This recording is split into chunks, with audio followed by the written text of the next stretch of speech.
À quoi ressemblera l'économie mondiale en 2021? Alors que la deuxième vague de coronavirus laisse planer de nouvelles incertitudes, le Fonds monétaire international livre ce mardi ses prévisions.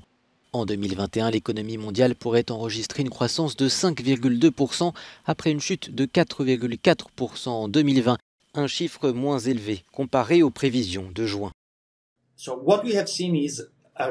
Nous avons assisté à une reprise au troisième trimestre qui a été très forte, mais partielle.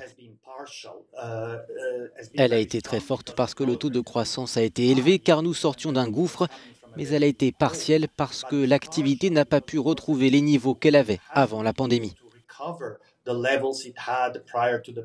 Avec une croissance estimée à 5,2% en 2021, la zone euro, France et Espagne en tête s'en sortiraient mieux que les États-Unis ou le Japon, alors que leur récession a été plus importante cette année. À noter que la Chine retrouverait une croissance à plus de 8% sans même passer par la case récession en 2020.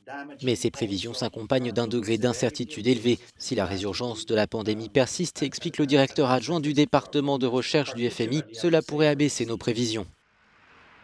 Pas de quoi se réjouir à moyen terme donc. Après le rebond de 2021, la croissance mondiale devrait progressivement ralentir. Et surtout, selon le FMI, la pandémie va balayer les progrès engrangés depuis les années 90 en matière de réduction de la pauvreté et des inégalités.